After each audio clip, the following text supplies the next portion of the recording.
Raag Vartma. Chandrika. Srila Vishwanatha Chakravarti Thakur. Prathama Prakasa First Diffusion. 1. Again and again I offer my humble obeisances to those devotees who are like kakora birds, relishing the nectar of Srila Rupa Goswami's words. Through even their slightest mercy I am able to speak this book Raag Vartma Chandrika. Though previously I gave a concise description of the path of Raganuga Bhakti, or devotion following one's spiritual desires, in my book Bhakti Rasamrita Sindhu Bandhu. 13. When one's devotion is prompted by orders received from the revealed scriptures, then it is called Vidhi Bhakti. But when one is prompted simply by spiritual greed, then it is called Raganuga Bhakti. 4. The word pravartaka in the previous verse means being fixed in devotional practices. The two kinds of candidates for devotional service, Vidhi and Raganuga, should have fear of scriptural injunctions and intense spiritual greed respectively. 5.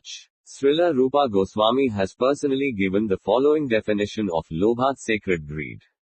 When the heart yearns for the sweetness of the moods of Krishna and his eternal associates in Vraja, and one is not prompted by scriptural injunctions or logical arguments, then that is the definition of sacred greed.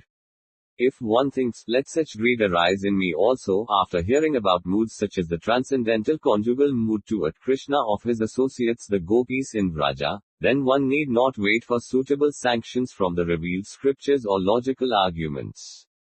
If such impetuses are there, then it cannot be justly called greed.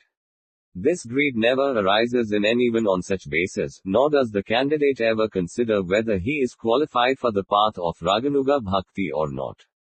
Rather, simply after hearing about the subject matter, or seeing it, that greed will arise in him.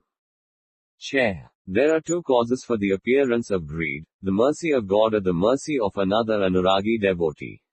There are again two kinds of mercy bestowed by a devotee, praktana and adhunika. Praktana means mercy bestowed by a Raganuga in a previous life, and adhunika is mercy bestowed in the present birth. The praktana devotee takes shelter of the lotus feet of a Raganuga guru after the greed has arisen in him, and the adhunika will get that greed only after having surrendered to the feet of such a guru. It is said in Bhakti Rasamrita Sindhu, the only causes of the appearance of greed is the mercy of Krishna or his devotee. Therefore some call the path of Raganuga Bhakti Pushti Marga, the path of mercy. 7. Now, when both the above-mentioned kinds of devotees become inquisitive about how to attain the mood of Krishna's eternal associates in Vraja, then we see that they are again dependent on information from the revealed scriptures and logical arguments.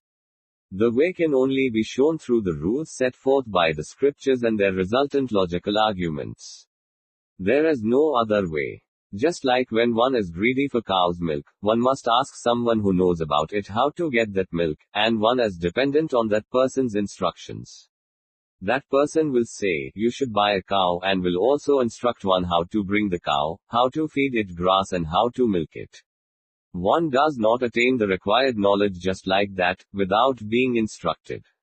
It is said in the 8th canto of Srimad Bhagavatam, as one can derive fire from wood, milk from the milk bag of the cow, food grains and water from the land, and prosperity in one's livelihood from industrial enterprises, so, by the practice of bhakti yoga, even within this material world, one can achieve your favor or intelligently approach you. Those who are pious all affirm this. Srimad Bhagavatam 8.6.12. 8. Lord Krishna himself describes in Srimad Bhagavatam 11.14.26 how the devotee on the path of greed advances and becomes more purified by the day, from the initial stage of surrender to the feet of a guru up to the point in which he directly attains the Lord. The more one's mind gets purified by hearing and chanting of my beautiful pastimes, the more able is one to discern the subtle reality of the self. Just as the eye is better able to perceive subtle things when it is treated with medicinal ointment. Nor, when this greed has appeared in the heart, one becomes enlightened in different ways. Uddhava says in Srimad Bhagavatam 11.29 Dashamlav Che, Krishna reveals himself through the Akayat spiritual master or through the agency of the Supersoul.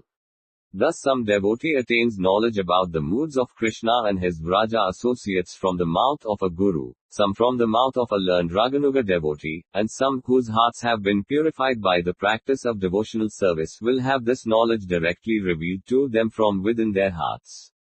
They advance in great transcendental bliss, just as one sees a lusty man enjoying great pleasure when his desires are fulfilled. Thus, in Srimad Bhagavatam, which is the essence of all the Upanishads, Lord Kapila speaks the following words: 3.2.5.3 to the devotees: I am the beloved, the very self, the son, the friend, the spiritual master, the well-wisher, fate, or the chosen deity. Bhakti Rasamrita Sindhu of Srila Rupa Goswami, which describes the devotion propounded by the Srimad Bhagavatam, provides the following 3 verses. The devotee should remember Krishna and an eternally liberated devotee of Krishna of his own choice. He should always live in Vraja and be attached to topics concerning Krishna and that favorite devotee of his. 1.2.2.4 both in his material and in his mentally conceived spiritual body he should follow in the footsteps of the people of Vraja, always desiring their moods and activities.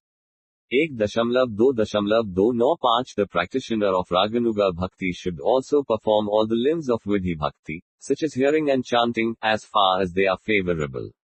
This is what the learned say. 1.2.2.6 These 3 verses explain the position of the Kamanuga devotee, those serving in a conjugal mood.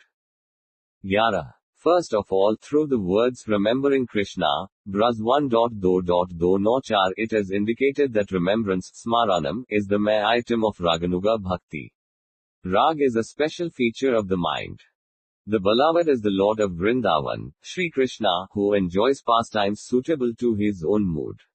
By his people also is meant his beloved eternal associates in Vraja, and particularly that transcendental personality that the practicing devotee favors, like Vyaindavaneshwari Srimati Radharani, Lalita, Vishakha, Rupa Manjari etc. Although they are Krishna's favorites, they are also more favorite to those devotees who desire to enter into the glistening conjugal relationship with Krishna. If one cannot live in Vraja physically, one must at least mentally do so. But the next verse 1.2.2.5 clearly explains how one must live in Vraja physically. Living with the Sadhaka Rupa means in the physical body of the practicing devotee, and the Siddha Rupa means one's own desired mentally conceived spiritual body, that is suitable for direct transcendental service to Lord Krishna. Tad Bhava Lipsuna means being eager to attain the glistening conjugal moods towards Krishna of one's favorite devotees in that mood, like Srimati Radharani and the Gopis. How to serve. With paraphernalia that are collected either mentally in Siddha Rupa or physically in Sadhaka Rupa. How to follow in the footsteps of the people of Vraja. In one's physical body one follows in the footsteps of Srila Rupa Goswami and other saints that lived in Vraja, and in the mentally conceived spiritual body one follows in the footsteps of Srimati Rupa Manjari and the other eternal associates of Krishna. The people of Vraja that should be followed, such as Chandrika, the sages of the Dandaka forest, whose story is told in the Braj Vamana Purana, as well as the Srutis, have attained their spiritual relationship with Krishna. One should act like them. In this way the first 2 verses describe Smaranam and living in Vraja, and the third verse 1.2.2.6 describes practices such as hearing about Krishna's pastimes. All other limbs of devotional practice are attained through the practice of hearing and chanting. Without hearing and chanting, one's following in the footsteps of the people of Vraja will remain fruitless. This was said by the learned sages after elaborate consideration. One should only practice those limbs that are favorable to one's own devotional mood and note those that are opposed to it. 12. Worshipping oneself, using mudras or nyasa, meditating on Krishna's pastimes in Dwaraka and worshipping Krishna's queens in Dwaraka are practices not to be done by a Raganuga Sadhaka, although they are described in the Vedic scriptures. If, on the path of devotion, there is a slight deficiency on the part of the devotee, that will not be a fault, that can be seen in the scriptures. In the 11th canto of Srimad Bhagavatam the 9 Yogendras tell King Anayamai, O king, a person who takes shelter of the path of devotion will never be in danger. Even if he runs over this path with his eyes closed he will not trip or fall. The Lord also tells Uddhava in Srimad Bhagavatam 11.29.20, O Uddhava. In this endeavor of devotion to me there cannot be the slightest loss or destruction. The word yan in the former verse means that there can be no fault if one takes shelter of the process of hearing and chanting. It is also said in the Narada Pancaratra that exclusive devotion to Lord Hari that does not follow the rules and regulations prescribed in the scriptures is simply the cause of disturbance. If someone, overcome by spiritual greed, begins on the path of bhajana, but still feels that it is not proper to give up all the rules prescribed by the revealed scriptures, even if they are unfavorable to his own sweet, spontaneous mood, and meditates on Dwaraka Leela etc., then he will attain the transcendental position of an associate of the Lord's queens in Dwaraka. This is confirmed by the scriptures. One who has the great desire to have a conjugal relationship with the Lord, but who worships him solely with Vidhi Bhakti will become a queen in Dwaraka. Braz 1.2.203. The meaning of the word Kevala in this verse is Kratsnaneva, not being able to give up any unfavorable item of his practice, such as worshipping the queens of Dwaraka and being dedicated exclusively to Vidhi Bhakti. The Amara Kosa dictionary confirms that the word Kevala can mean Kratsna. Still we cannot suggest that, just as if one worships exclusively in Vidhi Marga one will become Lord Krishna's queen in Dwaraka, so one will attain Krishna in the abode of Mathura by practicing a mixture of Vidhi Bhakti and Raganuga Bhakti. How can one, after all, become a queen in Mathura like in Dwaraka? If you answer that you will become an associate of Kubaja in Mathura, then I say that this is unfair. After all, the rasa of Kubaja with Krishna is inferior to the rasa of the queens of Dwaraka, as explained in Ujjwala Neelamani. How then can one get something inferior through the practice of mixed Vidhi and Raganuga Bhakti, which is superior to simply Vidhi Bhakti? The Gopala Tapani Upanishad proves that Rukmini was married in Mathura. Oneva states, Krishna, Balaram, Anirudh, Pradyumna and Rukmini eternally dwell in Mathura. Therefore the explanation that one will become an associate of Rukmini in Mathura as a result of mixing Vidhi Bhakti with Rag Bhakti is also not reasonable, because not everyone confirms that Rukmini is married in Mathura. How can one become an associate of Kubaja or Rukmini after worshipping Sri Sri Radha Krishna? That is the second injustice. Actually, when one follows Vidhi Marga, prompted by greed, that is called Raganuga Bhakti, and when one follows Vidhi Marga and is prompted by the orders from the revealed scriptures, that is called Vidhi Bhakti. When one worships Krishna without following the rules set out by the scriptures, as the aforementioned verse of the Narada Pancaratra proves, then it is considered to be a disturbance.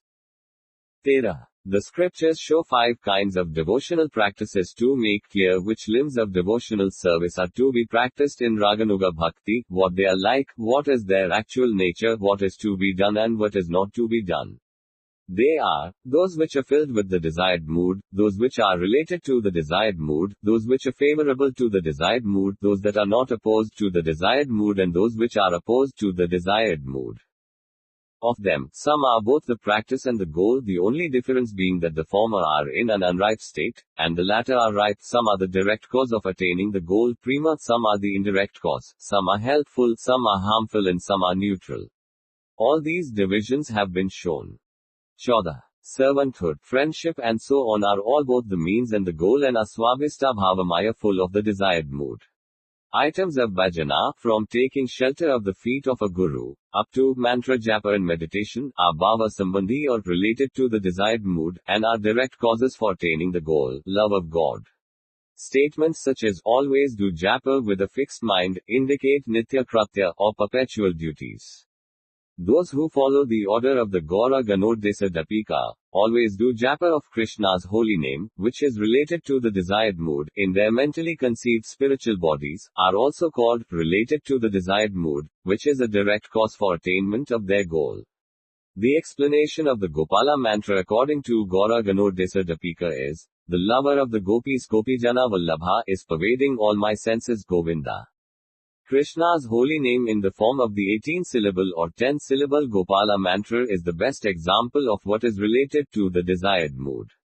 Another direct cause of what is Bhava Sambandhi is hearing about Krishna's transcendental forms, qualities, names and pastimes. It is said, one should wander alone, giving up all shyness and sing the names of Krishna, glorifying his sweet form, and all the devotees attain paramount bliss by constantly describing, remembering and hearing about your character. In this way the practices are proven to be related to the desired mood, bhava sambandhi. Previously it was discussed that smaranam is the chief item of Raganuga Bhakti, but even this is dependent on Kirtana. In the present age of Kali everyone can enter into bhajana through the means of Kirtana. All the scriptures proclaim that Kirtana is the very best limb of Bhakti. In the Ujjwala Nilamani it is found that the Srutis had attained birth in Vraja as gopis as a result of performing penance full of love. But in the present Kali Yuga the performance of penance is denounced and the Lord himself says, those vows taken for my Sakhe are actually penance. Hence penances such as fasting on Ekadashi and Janmashtami are indirect causes of prema. We can understand that these occasional duties are perpetual because one can learn that giving up such vows will create obstacles on the path of the practicing devotee. In the Smritis it is said the fasting on Ekadashi will lead to the remembrance of Govinda, so it is a direct cause for the devotional limb of Smaranam. On the other hand, the Skanda Purana and other scriptures say that one who does not fast on Ekadashi is as sinful as the killer of one's own mother, father, brother or spiritual master. Thus he is an offender to the holy name. In the Vishnu Dharmottara it is said that through atonement one may be freed from the sin of drinking liquor, stealing or having sex with a superior, but the sin of eating grains on Ekadashi is indestructible. All these denouncing statements prove that vows like Ekadashi are compulsory. Such vows should always be kept. What more can be said? The Skanda Purana says, one may be in great distress or in great ecstasy, but anyone who does not give up the vow of Ekadashi has made his Vaisnava initiation a success, and anyone who offers all his activities unto Lord Vishnu is a successful Vaisnava. These two statements give a definition of Ekadashi and a Vaisnava. It is forbidden for a Vaisnava to eat food which is not offered. Even Mahaprasada is forbidden for a Vaisnava on Ekadashi. The vow in the month of Kartika is an indirect cause for the limb of penance and a direct limb for the limb of hearing and chanting. In many places, Srila Rupa Goswami has called Sramati Radharani, Kartika Devata, or Jadevi, or Urjneshwari, the goddess of the month of Kartika, so it is clear that in the month of Kartika one has a special opportunity to attain her. With the statement, O King Ambarisa, always listen to Srimad Bhagavatam spoken by Sukha Muni. From the Smritis we see that hearing Srimad Bhagavatam is also a perpetual duty. From the statements, thus I fully glorify the Mahapurusas to you, and those who desire pure devotion to Lord Krishna should always hear the glorification of his attributes, that destroy all inauspiciousness. From the 12th canto of Srimad Bhagavatam, we can understand that hearing of the character of Lord Krishna, which is especially related to the 10th canto of that book, is a perpetual duty that must be repeatedly performed, and that is related to development of the desired mood. Wearing beads of tulasi, tilaka, the names of footprints of Krishna drawn with Gopakandana are favorable to developing the desired mood.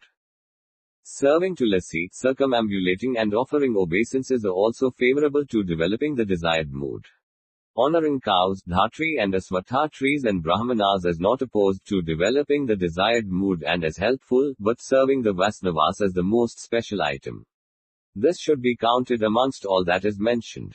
We have seen in Srimad Bhagavatam that Mother Yashoda made her beloved Krishna wait for his breast milk in order to take milk which was also meant to nourish him from the fire.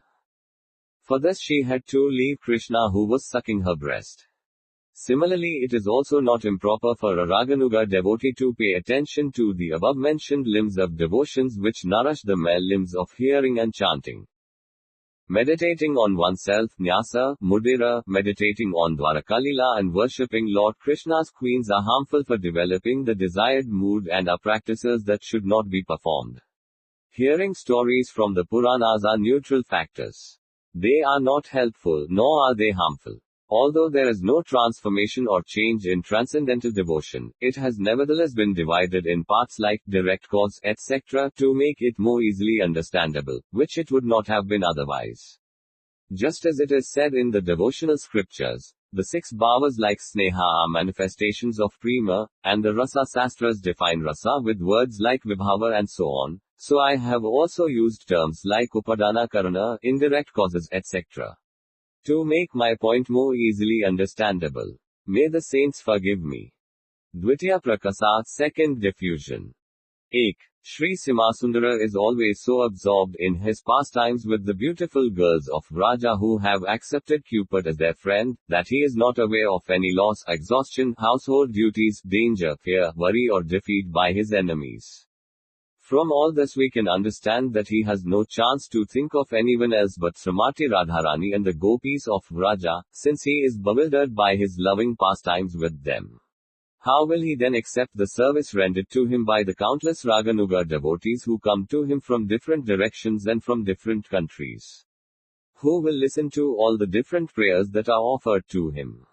One may offer the solution that Krishna's expansion, the supersoul who lives in everyone's heart, listens, and that the expansion and the origin are actually one, but that will hurt the Raganuga Bhakta's heart very much.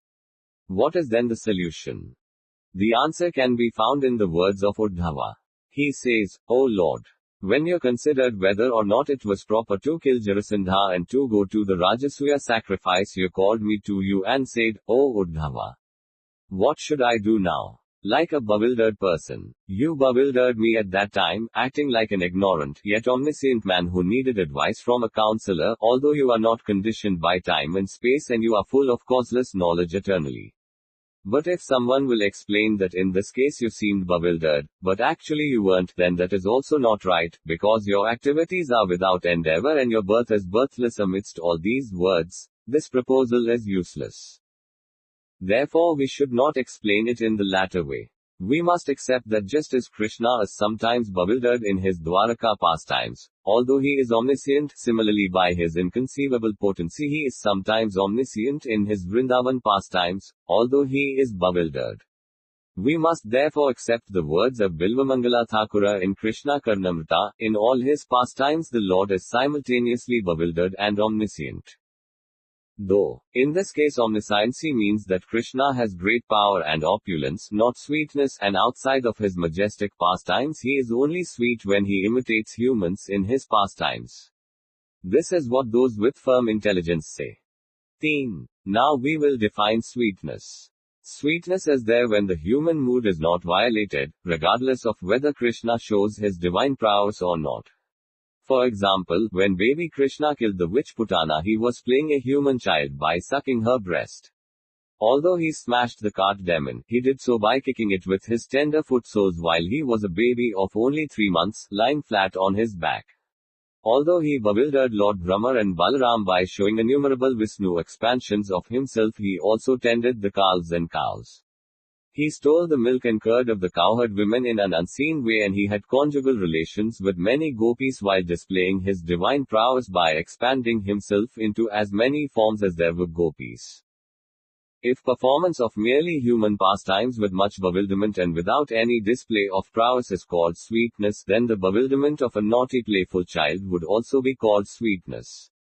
Therefore this definition of sweetness is not proper. 4. That manifestation of God that does not depend on human-like moods and is only revealing majestic, divine manifestations is called Aiswarya prowess.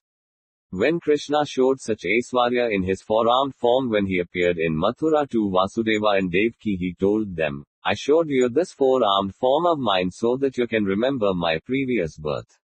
Simply by seeing me as a human child you would not get this realization. Srimad Bhagavatam 10.3.4 Lord Krishna told Arjuna in Bhagavad Gita 9.5, look at my majestic form. And showed him his prowess, and in his Vrindavan pastimes he showed Brahma his 1,004 forms after showing his sweet and beautiful pastimes in Vraja. 5. Now follows the description of the devotees who are fixed in their conception of Krishna as the Supreme Lord, Aiswarya Janana Nishtha Bhakta.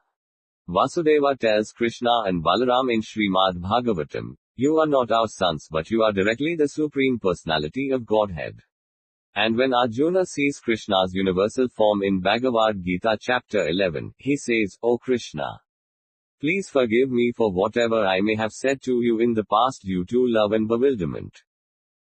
From these examples we can see that their respective feelings of parental and fraternal love towards Krishna were slackened after seeing his divine prowess.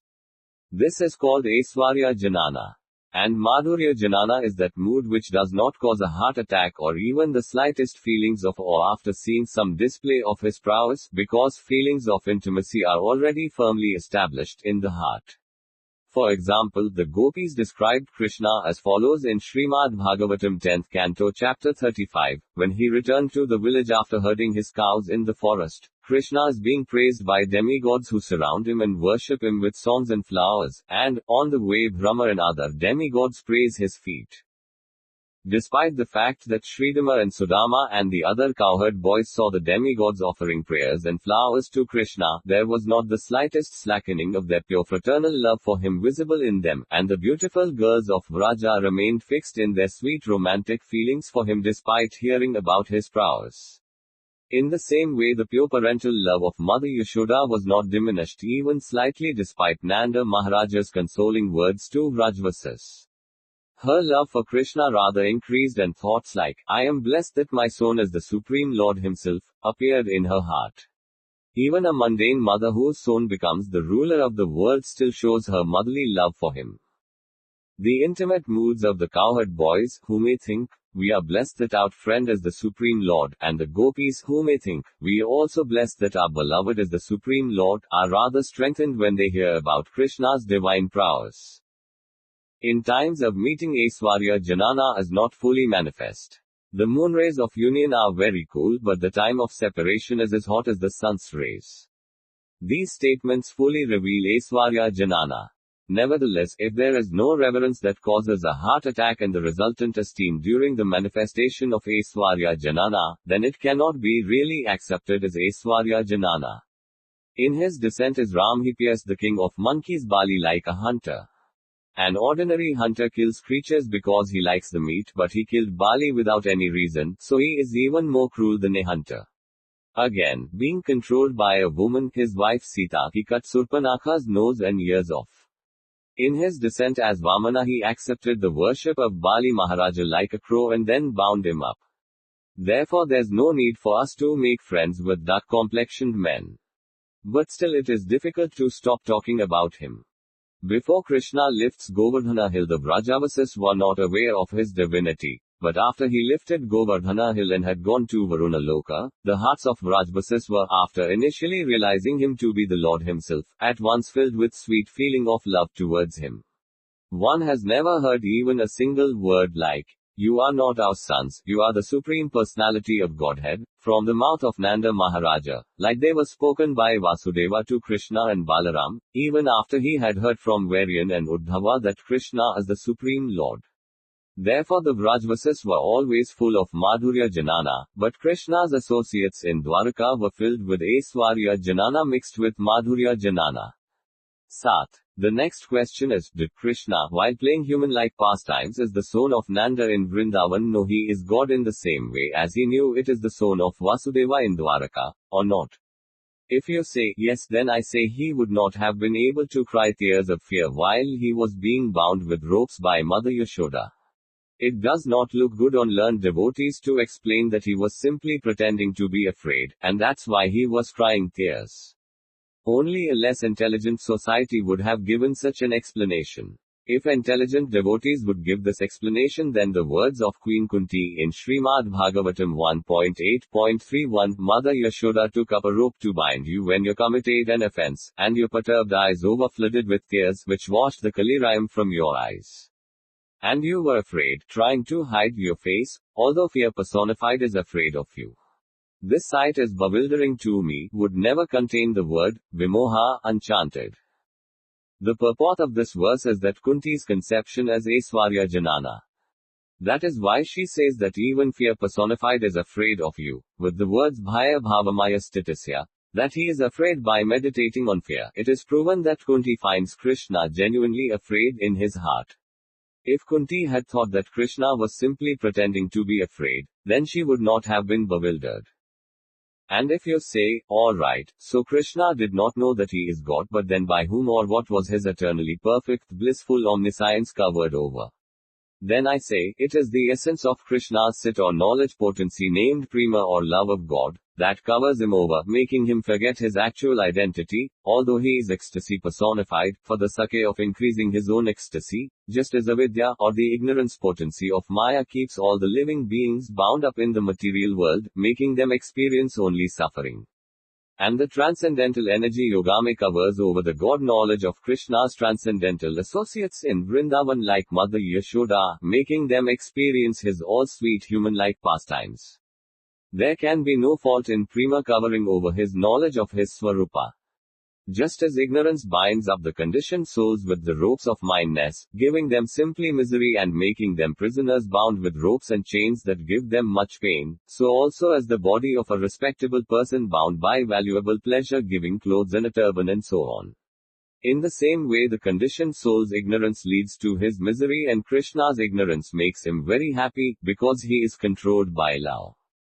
Krishna enjoys great happiness being overcome with prema, just as a honeybee feels very happy being covered over in the whirl of a lotus. Therefore it is said, O Lord, don't leave the lotus-like hearts of your devotees. And the devotees have bound your lotus feet with the ropes of their love. Just as one experiences the 5 kinds of misery in a greater or lesser extent according to the amount in which one is covered over by ignorance, so also prema covers the knowledge and prowess of both its object and subject, expanding in innumerable ways of transcendental ecstasy. Because their love for Krishna is mixed with knowledge of his divine prowess, the inhabitants of Dwaraka like Devaki do not experience as much bliss as pure devotees like Mother Yashoda and so on do. The Vrajvasis are experiencing ever-increasing bliss, being bound to Krishna, the object of their love, by the ropes of mindness, that keeps the object and subject of that love controlled by each other.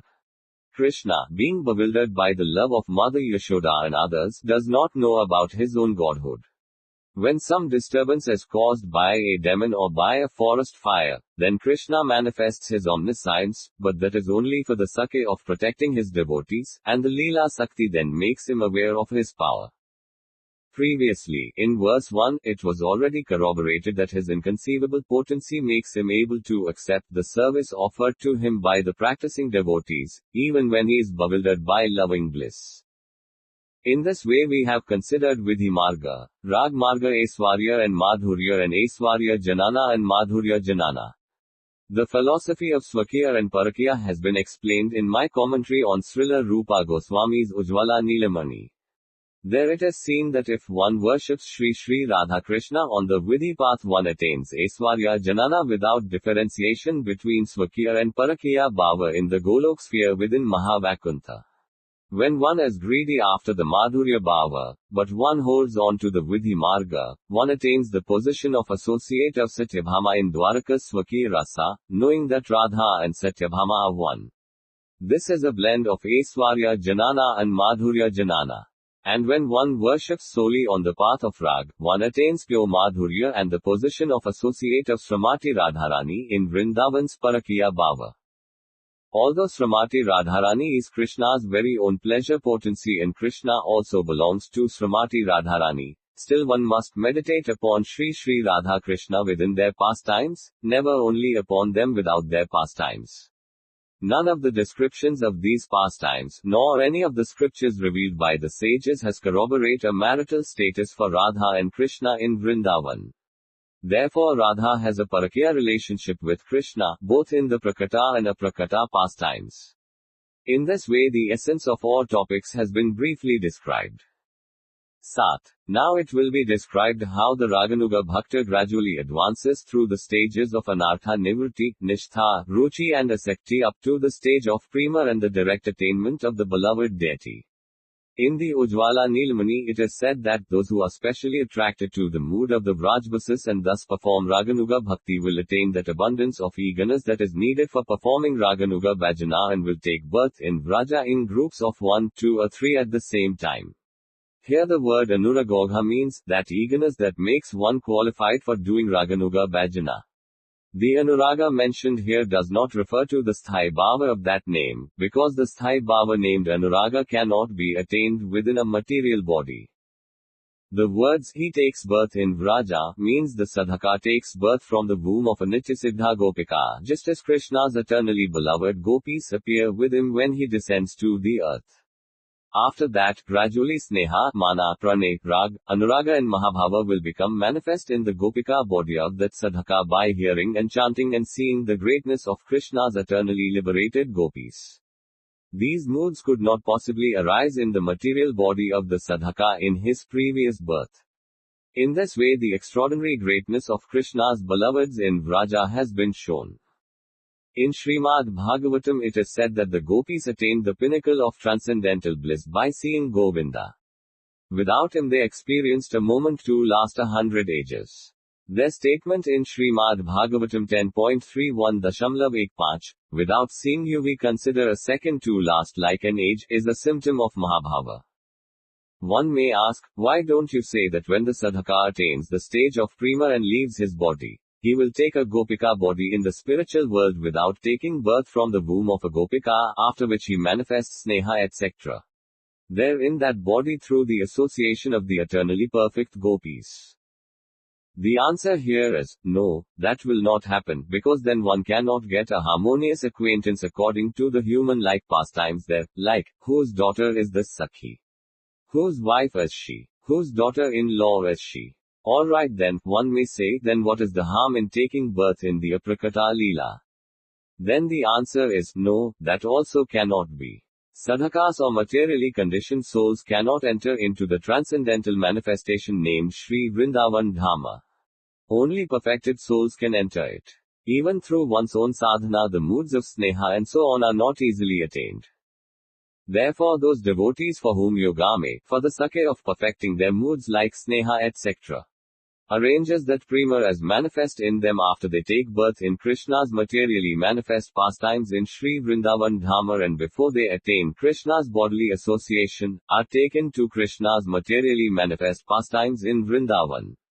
Because practicing devotees, karmis and perfected devotees can all be seen to enter into the materially manifest Sri Vrindavan Dhamma, it is experienced as both Sadhaka Bhumi and Siddha Bhumi. Then if you say, where will those most eager sadhakas stay after they attain prema and until they attain a gopika body, after leaving their material bodies? Then I answer, after the sadhaka body perishes, that loving devotee who has eagerly desired direct devotional service for a long time, will once by the Lord's grace receive the gift of the desired service and the audience of the Lord and his eternal associates, just as he once bestowed direct audience to Narada Muni. He will give the sadhaka a transcendental gopika body. Yogame will make that body take birth from a gopika body in the manifest pastimes, when Krishna descends to earth with his eternal associates. There will not be a second delay in that, because the Prakata Leela goes on without interruption. He will take birth in that material universe where Krishna plays his manifest Vrindavan Leela at that time. Krishna and his associates appear when the loving practicing devotee leaves his body. Therefore, O greatly eager Anuragi devotees, don't be afraid. Be at ease. All is auspicious for you. Art. O Gokulananda, you are enjoying your pastimes like a honeybee thirsty after the buds of devotion. You are bewildered and omniscient at once. I offer my obeisances to you. O Lord, you personally said, I will give my devotees that transcendental intelligence by which they can come to me. Therefore I pray to you, O Rajendranandana. Give me the intelligence by which I can attain you, as you are adorned by the gopis' breasts.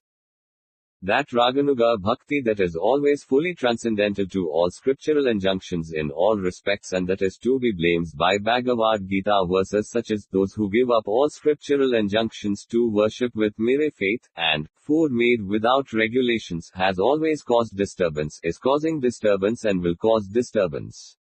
There is no need to say anything more. Oh, the path of Raganuga Bhakti is hard to see even by the demigods. The intelligent devotees will get to know this path through the diffusion of this light. At Voice Aloud Reader, PDF text extraction parameters, delete if this file is used outside of at Voice app PDF exash.